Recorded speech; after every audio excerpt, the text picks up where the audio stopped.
Bonjour, je vais vous présenter le master droit économique franco-brésilien. Ce master délocalisé fait partie de la mention droit public des affaires.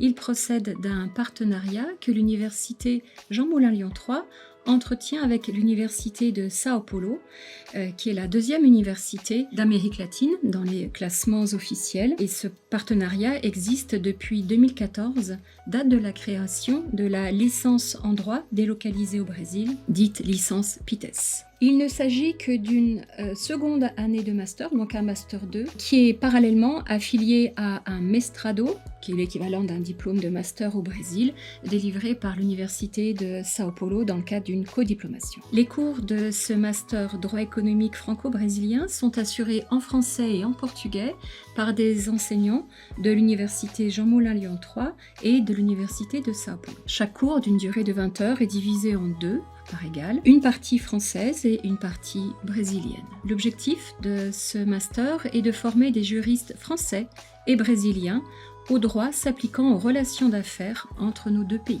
Et on y trouve, dès lors, aussi bien des disciplines de droit privé que de droit public. La maîtrise de nos deux systèmes juridiques constitue en effet un avantage indéniable en termes de professionnalisation et d'ouverture d'esprit pour nos étudiants. Le cursus se déroule à Sao Paulo, donc dans les locaux de l'université de Sao Paulo, sur une année universitaire. L'enseignement peut toutefois se faire en distanciel pour les étudiants français ne pouvant venir sur place. Les étudiants inscrits dans ce programme prennent leur inscription à la fois à Jean Moulin Lyon 3 et à la fois à l'université de Sao Paulo. Cette inscription est gratuite, mais sélective. Concernant précisément les modalités d'admission, nous avons 25 places qui sont réservées pour ce Master 2.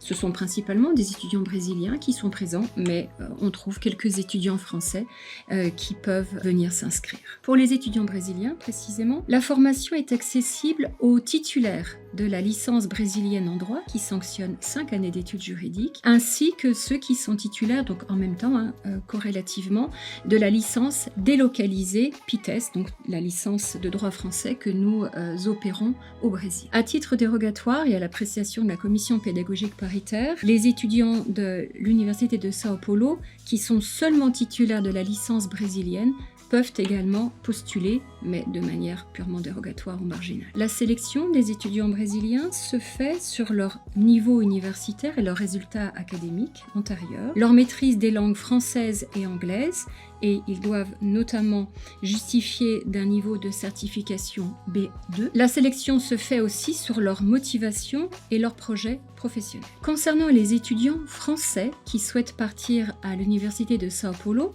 pour l'année complète du Master 2 droit économique franco-brésilien, ils doivent être titulaires d'un Master 1 en droit public français ou tout autre diplôme jugé équivalent. Dans tous les cas, la sélection se fait pour les étudiants français, donc sur la base de leur niveau universitaire et de leurs résultats académiques antérieurs, de la maîtrise de la langue anglaise, avec un niveau B2 qui est attendu, d'un niveau de connaissance minimale de la langue portugaise, avec un niveau de certification B1. Ils sont aussi sélectionnés sur leur motivation et sur la base de leur projet professionnel. À qui s'adresse ce master ? Eh bien, il s'adresse aux étudiants qui souhaitent être en capacité de traiter sur le plan juridique les échanges d'affaires pouvant exister entre la France et le Brésil. Et ces échanges sont extrêmement nombreux. L'agence Business France, qui est présente à Sao Paulo et à Rio, recense plus de 350 entreprises françaises qui sont implantées au Brésil. D'autres sites évoquent même 850 filiales françaises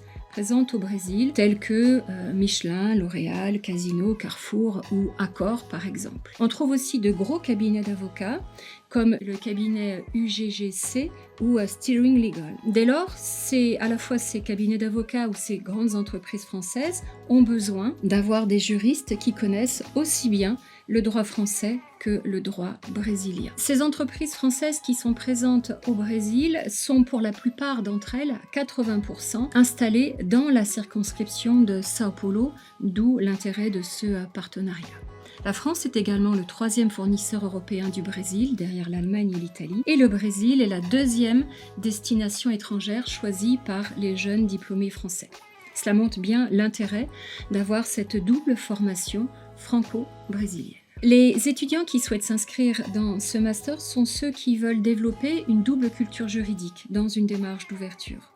En effet, le droit brésilien est un droit qui s'est construit sous l'influence du droit romain et du droit français avant de s'ouvrir davantage à des droits nord-américains. Il en résulte un modèle assez atypique et un peu avant-gardiste qui est très intéressant pour un juriste français à étudier. Concernant le contenu de ce Master 2, on y trouve donc un certain nombre d'enseignements qui sont dispensés, comme je le disais, à la fois par un enseignant français et un enseignant brésilien. Ce sont notamment le droit public des marchés, le droit public économique spécial, le droit des pratiques anticoncurrentielles, le droit de l'environnement spécial, la responsabilité sociale des entreprises, le droit pénal des affaires, le droit international économique matériel, les institutions économiques internationales, dont l'arbitrage fait partie, et enfin une discipline portant sur la douane et la fiscalité indirecte dans le commerce international.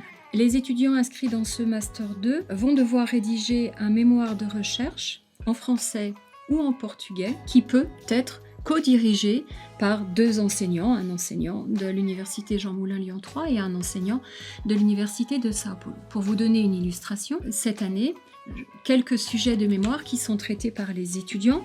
Par exemple, la concession de services publics en France et au Brésil, la notion d'abus de pouvoir, de régulation en droit brésilien à la lumière de l'expérience française et européenne, le délit de blanchiment d'argent au Brésil et en France, ou encore, autre exemple de sujet, les réformes portuaires au Brésil et en France. Les étudiants inscrits dans ce master pourront bénéficier de séminaires de recherche documentaire mis en place par la Bibliothèque universitaire numérique de Lyon 3. Les étudiants non salariés doivent obligatoirement effectuer un stage d'une durée minimum de 3 mois et d'une durée maximum de 6 mois. Ces stages peuvent être réalisés en France ou au Brésil, dans un cabinet d'avocat, dans une administration ou dans une entreprise, au choix de l'étudiant. Les débouchés professionnels permis par ce Master 2 droit économique franco-brésilien sont très larges et très ouverts. Les étudiants peuvent devenir avocats, juristes en collectivité territoriale, juristes en entreprise, magistrats administratifs, enseignants-chercheurs, le tout en France ou au Brésil.